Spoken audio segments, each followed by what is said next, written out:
지난 시간 사도행전 말씀을 통해서 생각해 보면 바울과 실라가 빌립보 감옥에 갇히게 되었습니다. 왜 갇히게 되었을까요? 빌립보 지역에서 점치는 귀신 들린 여종을 고쳐줬다는 이유로 아고라에 붙잡혀갔고 거기에서 감옥에 가게 되었습니다. 억울하고 힘든 일이었지만 바울과 실라는 하나님의 뜻이 있다 생각하고 그곳에서 찬송과 기도를 올려드렸습니다. 그런데 갑자기 감옥문이 열리고 착고가 풀리는 기적과 같은 역사가 일어났습니다. 그것을 확인한 간수가 칼을 빼어서 자결을 하려고 할 때 바울이 소리칩니다. 내 몸을 상하지 말라. 우리가 다 여기 있노라. 도망가지 않고 여기 있다. 이렇게 말하는 바울의 이야기를 듣고 간수가 질문을 하게 됩니다. 선생님들이요, 내가 어떻게 하여야 구원을 받으리까? 여러분, 질문하는 사람만 답을 얻을 수 있다라고 했습니다. 그때 바울이 복음을 전했고 간수와 그 집의 가족들이 세례를 받고 구원받는 역사가 있게 되었습니다. 자, 이렇게 바울 일행은 빌립보 감옥에서 나와서 루디아 집에 머물고 있었습니다. 그리고 나서 이동을 하게 되죠. 빌립보를 출발해서 암비볼리와 아볼로니아를 거쳤습니다. 그리고 빌립보에서 서남쪽으로 약 164km 떨어진 데살로니가로 가게 되었습니다. 이 데살로니가에는 유대인의 회당이 있었습니다. 2절에 보면 바울이 자기의 관례대로 그들에게로 들어가서 새 안식일의 성경을 가지고 강론하며, 바울이 전도 여행을 통해서 도착하는 곳마다 습관처럼 유대인 회당을 찾았습니다. 그리고 그곳에 모인 사람들에게 새 안식일 동안 오늘 성경에 대해서 강론했다라고 말씀합니다. 그 핵심이 무엇이었을까요? 3절 말씀을 보면 이렇게 나와 있습니다. 뜻을 풀어서 그리스도가 해를 받고 죽은 자 가운데서 다시 살아난 것에 대해서 증거를 했다. 즉 바울은 예수 그리스도의 죽으심과 부활에 대해서 증언을 했다는 것이에요. 단순히 자신의 경험을 이야기한 것이 아니라 구약 성경에 예언된 메시아가 바로 예수 그리스도임을 증거한 것이었습니다. 여러분, 이렇게 바울이 유대인 회당에 찾아가서 계속 구약 성경을 근거로 해서 메시아가 바로 예수 그리스도다 이렇게 복음을 전했을 때 누가 가장 싫어했을까요? 유대인들이 가장 싫어했습니다. 나사렛 예수는 메시아가 아니다라고 생각했기 때문이었죠. 이 바울을 시기한 유대인들은요, 이 바울 일행을 잡아서 또 감옥에 넣기 위해서 조폭들을 동원했습니다. 그래서 유대인들과 조폭들이 야손이라고 하는 사람의 집에 쳐들어가서 난동을 부렸습니다. 바울 일행을 너희들이 대접하지 않느냐, 그런 일로 너희들이 죽을 것이냐 하면서 난동을 피웠습니다. 믿음의 형제 중 누군가가 그 사실을 알고 이 바울 일행을 어딘가로 피신시켰습니다. 밤이 되기까지 바울 일행은 데살로니가를 떠나지 않고 어딘가에 있었습니다. 밤에 형제들이 곧 바울과 실라를 베레아로 보내니, 그러니까 데살로니가의 믿음의 형제들은 바울 일행을 재빨리 베레아라고 하는 곳으로 피신을 시켰습니다. 밤에 그리고 곧이라고 하는 이 두 단어는요, 그 순간의 상황이 얼마나 급박했는지를 우리에게 잘 보여주고 있습니다. 자, 바울 일행이 피신한 베레아는 어떤 곳일까요? 데살로니가에서 서남쪽으로 80km 떨어진 곳이었습니다. 사흘길을 걸어야만 도착할 수 있는 곳인데 급박하게 베레아로 피신한 바울은 거기에 도착해서도 유대인의 회당을 찾았습니다. 왜 그랬을까요? 역시 그곳에 있는 사람들에게 복음을 전하기 위함이었습니다.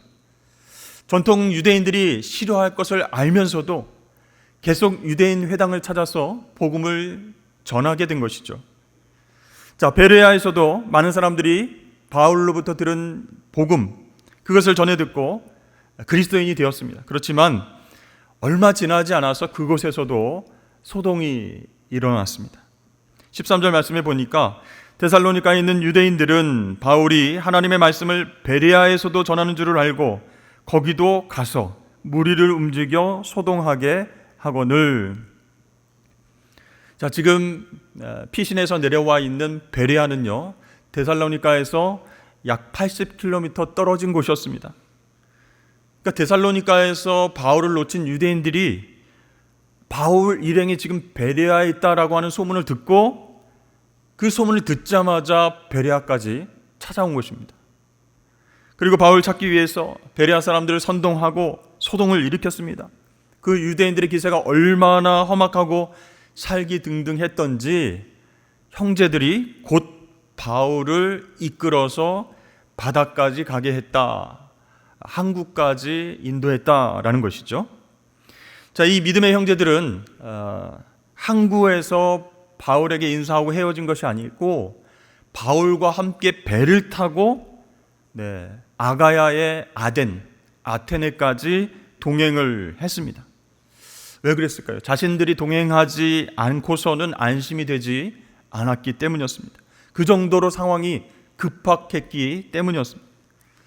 그리고 바울은 아주 급하게 피신한 아테네에 도착해서도 계속해서 복음 전하는 사명을 감당했던 것이죠. 여러분, 2차 전도 여행 어떻게 출발했는지 기억하십니까? 안디옥에서 바울과 실라가 이제 북쪽으로 이동을 했습니다. 그래서 더베와 루스드라 1차 전도 여행 때에 거쳤던 곳을 방문하면서 그 아시아 지역에 더 복음을 전하려고 했지만 성령께서 그것을 막으셨죠.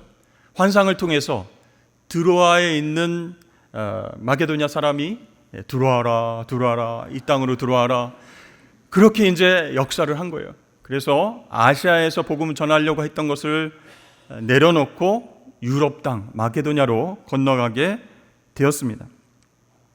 그래서 마게도냐의 세 성 빌립보와 데살로니가와 오늘 베레아에서 복음을 전하게 됐죠. 단지 복음을 전한다는 이유만으로 태형을 당하고 투옥을 당했습니다. 급박하게 쫓겨다니는 힘겨운 삶을 살아야만 했습니다. 그러나 바울은 그 이후에도 호흡이 있는 동안, 생명이 있는 동안 소명의 길을 끝까지 감당하면서 복음을 전했습니다. 어떻게 이런 열정이 있을까요?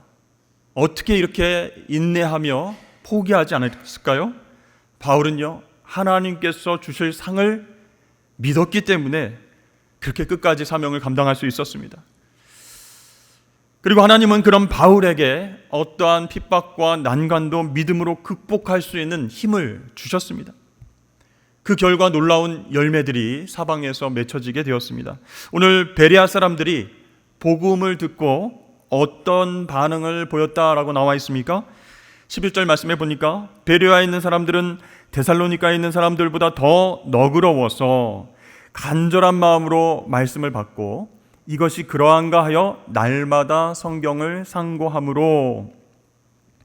자, 바울이 만난 베레아 사람들, 데살로니가 사람들과 비교해서 어떻다고요?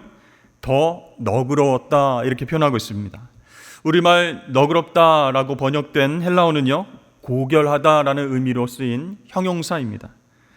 평소에도 젠틀하고 고결한 성품을 지니고 있었던 그들은 바울이 전하고 있는 복음을 건성으로 듣지 않았다는 것이에요. 말씀을 간절한 마음으로 받았습니다.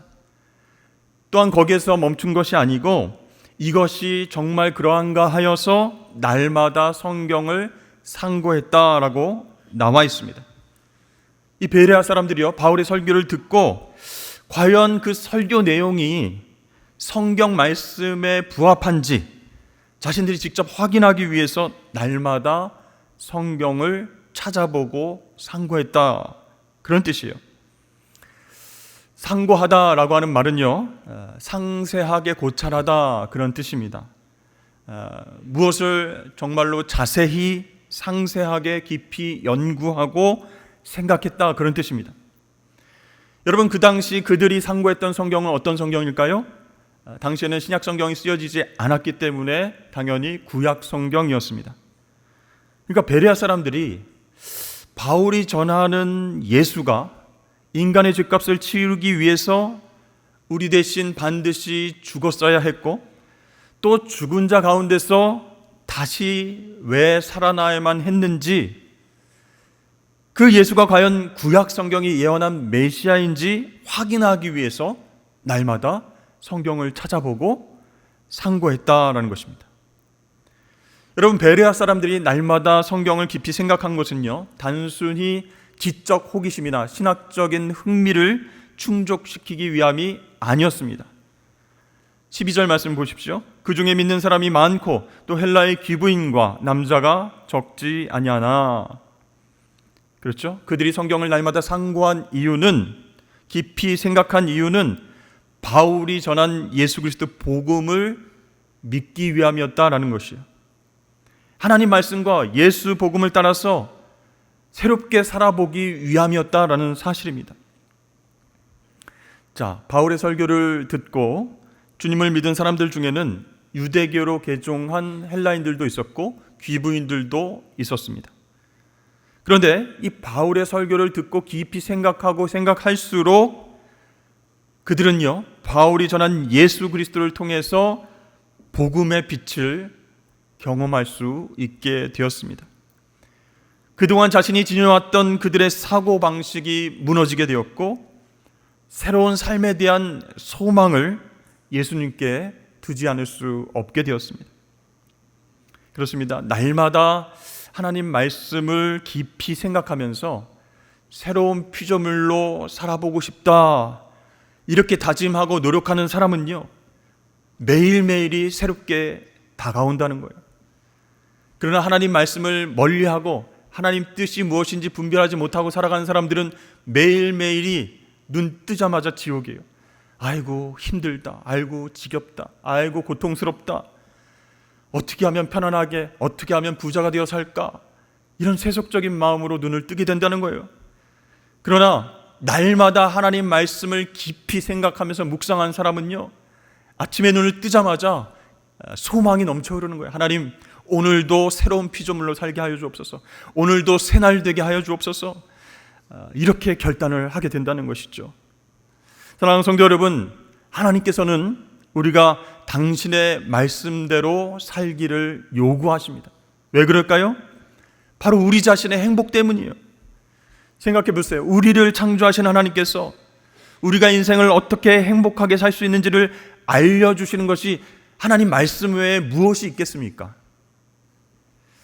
잠언 9장 10절에 이런 말씀이 있습니다. 여호와를 경외하는 것이 지혜의 근본이요 거룩하신 자를 아는 것이 명철이니라. 아멘. 잠언에서는요, 여호와를 경외하는 것이 지혜로운 삶의 근본이다, 이렇게 선포하고 있습니다. 그럼 여러분, 여호와를 어떻게 경외할 수 있을까요? 여호와 하나님께서 우리에게 주신 말씀, 명령, 그것을 잘 듣고 지킴으로써 여호와 하나님을 경외하며 살 수 있다. 그것이 곧 지혜로운 삶이다 라고 말씀하는 거예요. 근데 여러분, 이런 생각 한번 해본 적 없으십니까? 왜 하나님은 당신 자신을 그림책으로, 이미지로, 영상으로 계시하지 않으셨을까? 그런 생각 해본 적 있으십니까? 예수님이 2000년 전에 오셨는데 왜 예수님은 2000년 전에 오셔서 당신의 삶을 사복음서에 기록하도록 하셨을까? 조금 기다리셨다가 현대에 오시면 당신의 말씀과 사역들을 영상으로 다 찍어서 유튜브에 올리시고 말이죠. 예수님이 이 당시에 이렇게 말씀하시고 이렇게 비유를 풀어서 말씀해 주시고 십자가에서 죽으셨다가 다시 살아나는 장면도 유튜브에 다 올라오면 많은 사람들이 예수 믿고 구원받을 수 있을 텐데, 여러분 그런 생각 해보셨습니까? 왜 예수님의 말씀과 사역의 모든 행동들이 사복음서에 기록되도록 하셨을까? 여러분, 이미지와 영상은요, 모두 눈으로 보는 것이죠. 근데 각자가 다르게 보고 해석할 수 있다는 거예요. 그러나 하나님은 말씀으로 세상을 창조하셨습니다. 하나님은 말씀으로 사람을 만드시고 말씀으로 우리와 교제하셨습니다. 말씀이신 하나님이 인간이 되어서 이 땅에 오셔서 우리를 회복하시기 위해서 직접 말씀해 주셨습니다. 즉 하나님은 당신 자신에 관한 말씀을 예수님을 통해서 스스로 드러내시고 계시하셨다는 것이죠. 따라서 성경은요, 우리 신앙생활의 1차적인 감각기관이 눈이 아니라 귀다라는 것을 강조하고 있는 것입니다. 하나님을 잘 알기 위해서, 세상 속에서 지혜롭게 살기 위해서, 행복하게 살기 위해서 우리는 하나님 말씀을 경청해야만 한다는 것이에요. 그래서 하나님은 이스라엘 선택하셔서 뭐라고 말씀하셨습니까? 쉐마 이스라엘, 들으라 이스라엘, 이렇게 말씀하신 거예요. 그래서 우리가 하나님의 말씀을 경청할 때에 어떻게 될 수 있을까요? 하나님 말씀을 깊이 상고할 수 있게 된다라는 사실입니다. 전도서 12장 13절 말씀에 이렇게 나와 있습니다. 하나님을 경외하고 그의 명령들을 지킬지어다 이것이 모든 사람의 본분이니라, 이렇게 말씀합니다. 모든 사람들의 본분이 무엇이라고요? 하나님 경외하고 그 명령을 지키는 것이다 라는 거예요. 지혜로운 사람이나 어리석은 사람이나 부자나 가난한 사람이나 어린 사람이나 늙은 사람이나 모든 사람이 지켜야 할 본분이다 라는 것이죠. 여러분, 그러므로 여러분들이 가정에서나 직장에서 말하고 행동하는 것이 하나님 말씀에 순종하여서 나오는 것이어야만 합니다. 여러분, 직장에 가면 상사나 동료, 후임 중에 정말 힘들게 하고 어렵게 하는 사람들이 있죠. 그런데 왜 우리는 그럼에도 불구하고 착한 성품으로 그들을 대해야 할까요? 왜 가정에서는 우리 자녀들이 부모님께 불만이 있음에도 불구하고 그 권위에 순종해서 그렇게 부모님 말씀을 잘 들어야 될까요? 왜 교회에서는 교사들이 학생들을 위해서 인내하고 품어줘야 될까요? 우리가 하나님을 경외하는 사람이기 때문입니다. 하나님의 말씀을 듣고 순종해서 행복하게 살기를 원하기 때문이에요. 여러분, 하나님 말씀에 순종할 때 주시는 열매가 있어요. 기쁨과 감사의 열매입니다. 변화의 열매입니다. 그것 때문에 우리가 근본적으로 행복해질 수 있는 것이죠. 그런데 하나님의 말씀을 듣지도 않고 경청하지도 않고 그 말씀을 상고하지도 않으면요, 매번 사람들에 의해서 자극을 받고 화를 내고 분노하고 마음의 욕심에 따라서 행동하게 되는 것입니다.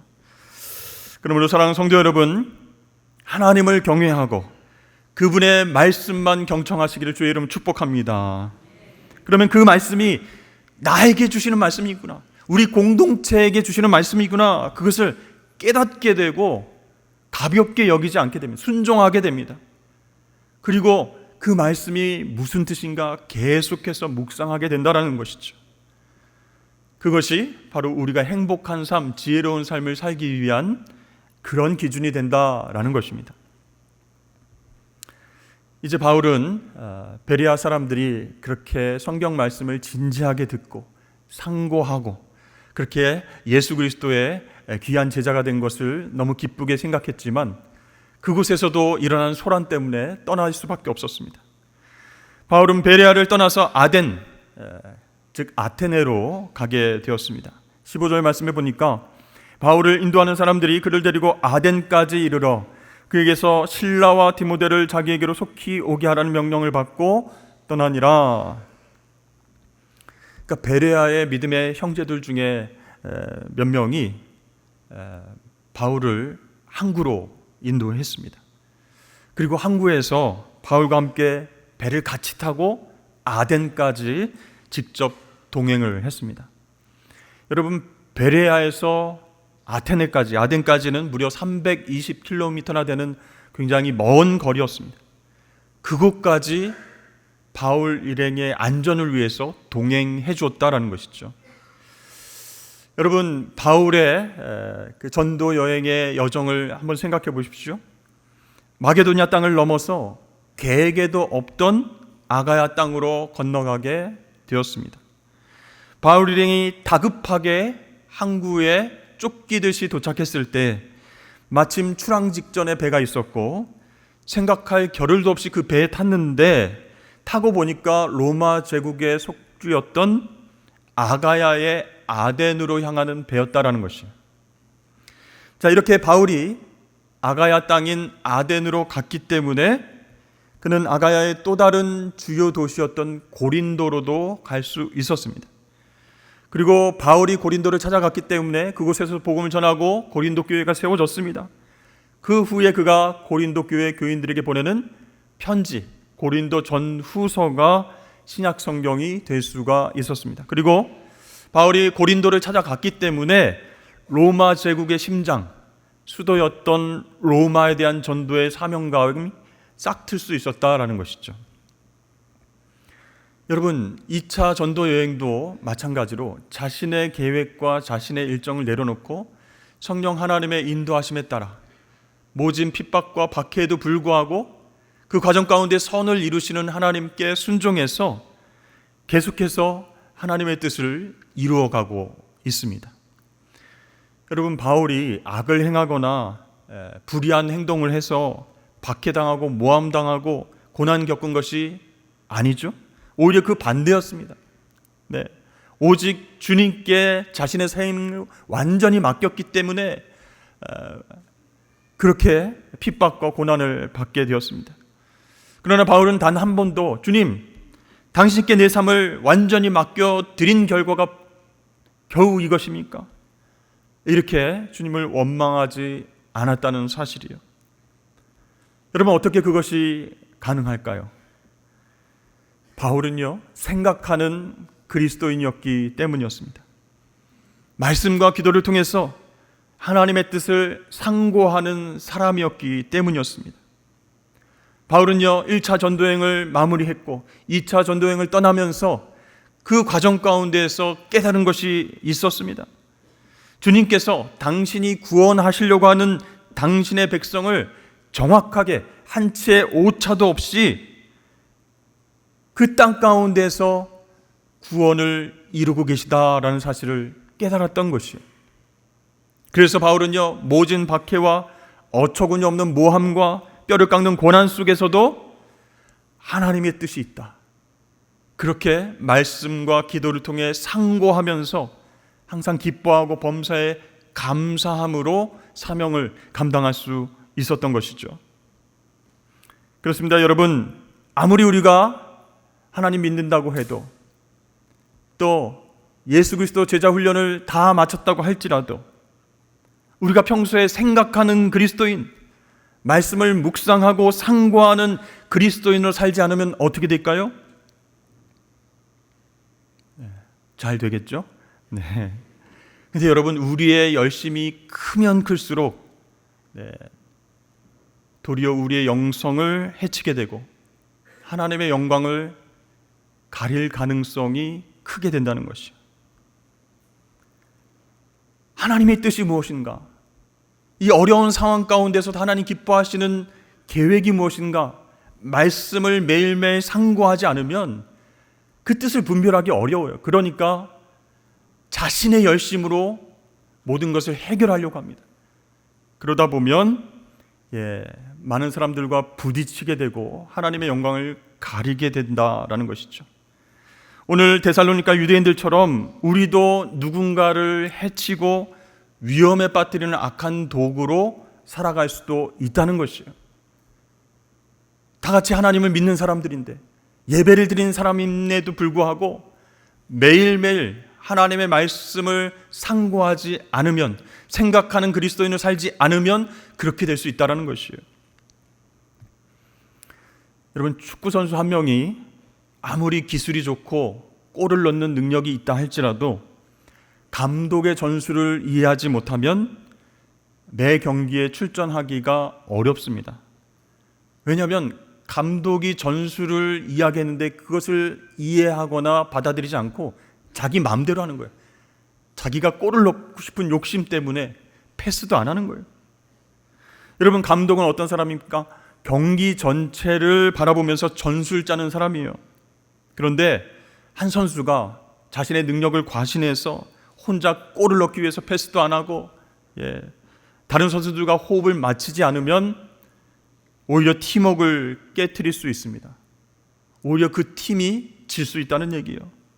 그렇게 되면 그 사람은 주전으로 계속 뛸 수가 없습니다. 마찬가지로 우리가 하나님을 믿는다고 하면서도 감독되시는 하나님의 뜻과 계획에 순종하지 않고 내 열심으로 살아가려고 한다면 어떻게 될까요? 교회와 개인의 영성을 파괴하는 사람, 세상의 어둠 가운데 참여하는 사람, 오히려 동역자들을 힘들게 하는 그런 사람이 될 수도 있다는 것이죠. 그러므로 여러분, 우리는 하나님 앞에 이렇게 기도해야 합니다. 하나님, 제가 생각 없는 박해자로 살기보다는 생각할 줄 아는 순환자로 살게 해주십시오. 하나님의 말씀이 떨어지면, 하나님 말씀을 읽을 때면 그 말씀을 경청하고 상고하게 하여 주옵소서. 과연 하나님의 뜻이 무엇인가? 이 말씀이 나에게, 우리 공동체에 무슨 의미인가? 깊이 생각하고 묵상하게 하여 주옵소서. 비록 우리 앞에 뜻밖의 상황이 전개된다 할지라도 화내거나 원망하지 아니하고 그 상황 속에서도 우리를 주님의 선한 도구로 사용하실 것을 기대하며 기도하게 하여 주옵소서. 한치의 오차도 없이 정확하게 당신의 뜻을 이루고 계신 그 하나님을 날마다 신뢰하면서 어려움 속에서도 항상 기뻐하며 감사하며 그렇게 주님과 동행하여 살게 하여 주시옵소서. 여러분, 이런 기도가 우리 삶 가운데에 흘러나와야 한다는 것입니다. 사랑하는 성도 여러분, 하나님은요, 당신의 말씀을 우리가 사랑하길 원하세요. 왜 그렇습니까? 우리가 행복하게 지혜롭게 살길 원하셔서 그러는 거예요. 여러분, 그 하나님의 말씀이 천지 만물을 창조했습니다. 그 하나님 말씀이 십자가 구속의 놀라운 역사를 허락하셨습니다. 그 말씀이 역사를 지금도 이끌어 가십니다. 그 하나님의 말씀만이 생명이고 소망입니다. 그러면 여러분, 그 하나님의 말씀을 매일매일 상고하시길 주의 이름으로 축복합니다. 그러면요, 하나님의 선하신 뜻을 깨닫게 되는 순간이 올 거예요. 아, 그랬었구나. 고난 중에서도 별로 어렵지 않게 그걸 받아들이는 거예요. 기뻐하면서 계속 사명 감당하는 것이에요. 핍박받으면서 쫓겨나면서 계속 유대인 회당을 찾아가면서 복음을 전하고 열매 맺고 교회를 세우고 그리고 또 쫓겨나고. 여러분, 이것이 어떻게 가능하겠습니까? 하나님 말씀, 하나님 기도를 통해서 날마다 상고하는 삶이 있어야 된다는 것이죠. 그럴 때 정말 여러분, 억울하고 힘든 상황 속에서도 말씀 붙잡고 일어설 수 있습니다. 여러분, 오늘 말씀 생각하시면서 능력 되시는 하나님 말씀을 붙잡고 매일매일 그 말씀을 상고하면서 승리하시는 저와 여러분 되시길 주의 이름 축복합니다.